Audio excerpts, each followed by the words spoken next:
ignition and liftoff of Ares 1X, testing concepts for the future of new rocket design.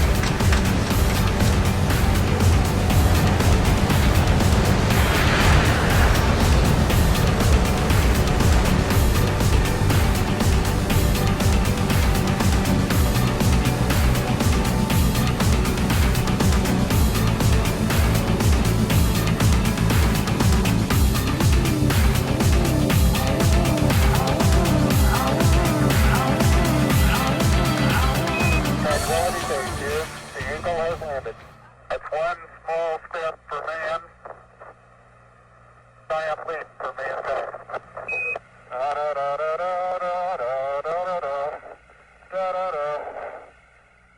One ignition. Burn away, Houston. Vector good. We're burning flat. Thanks, flat.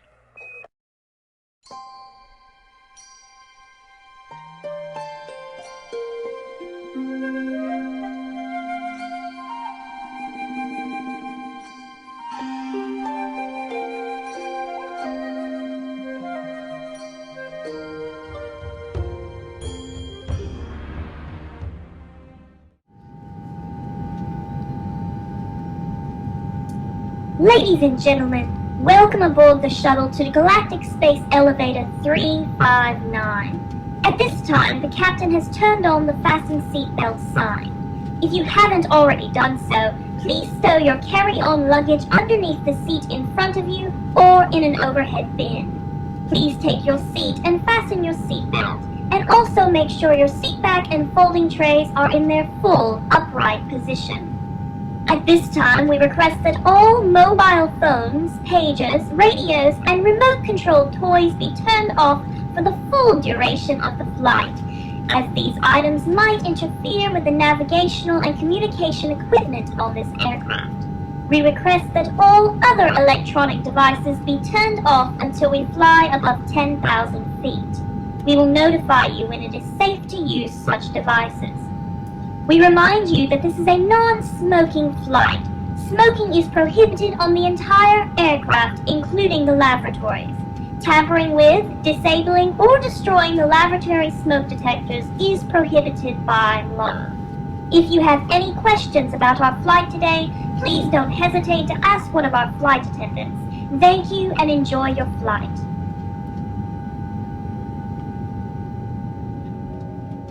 I'd seen the moon landing as a young boy, and I just thought, one day I'm going to do that.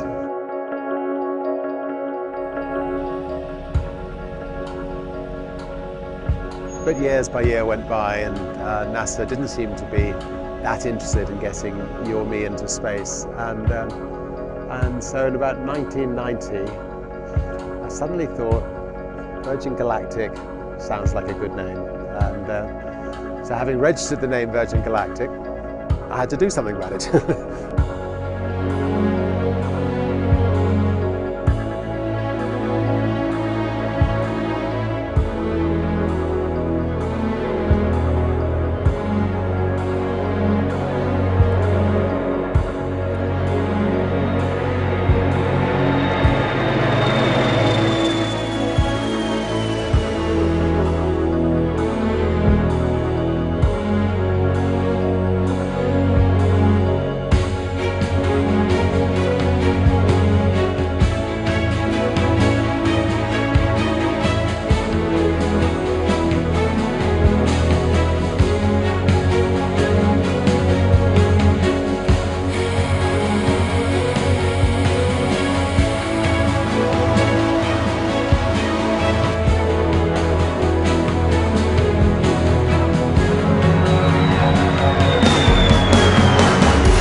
To be perfectly honest, I think it would be very sad for anybody not to want to go to space. I mean, if you're inquisitive about life and inquisitive about the world around us, most of what's around us is space.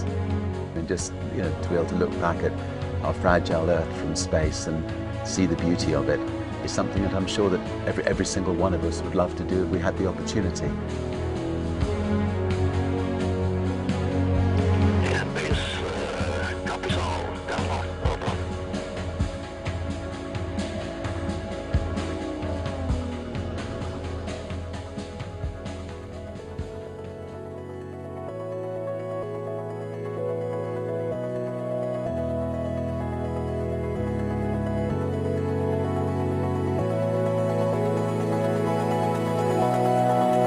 Space travel was once just a dream. Many said it couldn't be done.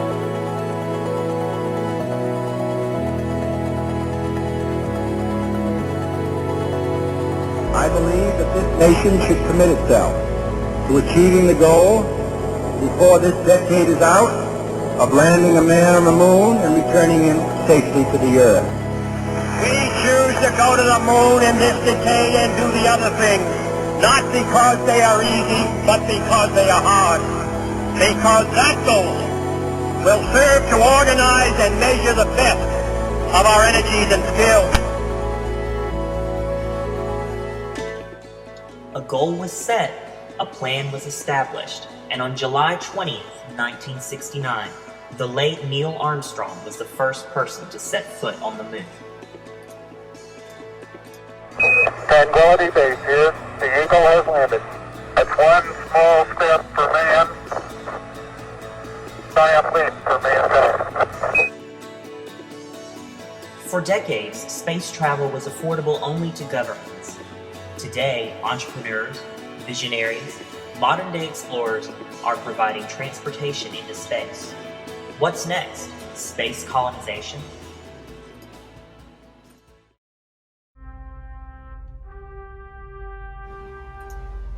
Today is the day. Today you are part of an elite team of scientists, engineers, marketing experts, managers, and financiers who will develop a system to supply a colony in space.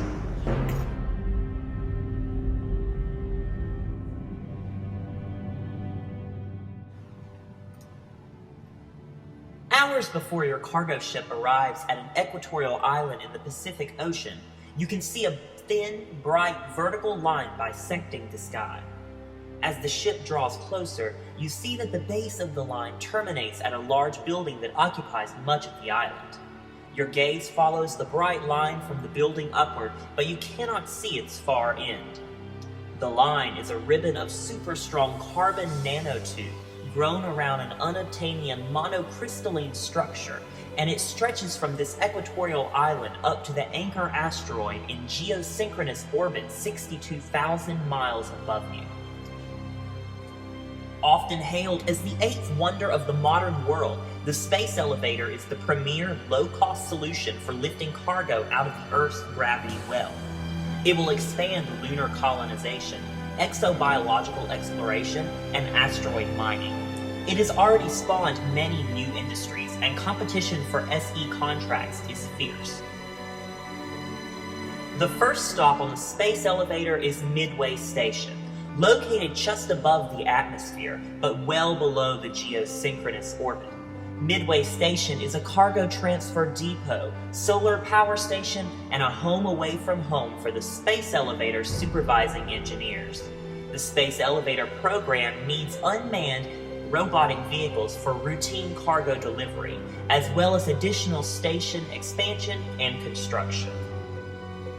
The Defense Advanced Research Projects Agency, also known as DARPA, has published a request for proposal, RFP, for the production of efficient robotic lifting vehicles for the space elevator program. Your job is to respond to the DARPA RFP with a technical design development and process document, an engineering notebook, and prototype technical demonstration system, robot. Your document and prototype system will compete with other purveyors' entries in a fly-off occurring 6 weeks from today to support a Milestone B decision. This event, Game Day, will include a technical evaluation of the engineering designs and head-to-head testing on prototype tether systems. At the Milestone B decision point, a team of judges will select a limited number of teams to pursue an accelerated engineering, manufacturing, and development phase. The E&D phase will last approximately 3 weeks and will culminate in a follow-up evaluation and down selection at Milestone C regionals, where superior designs and top-performing prototypes will be awarded limited rate initial production contracts.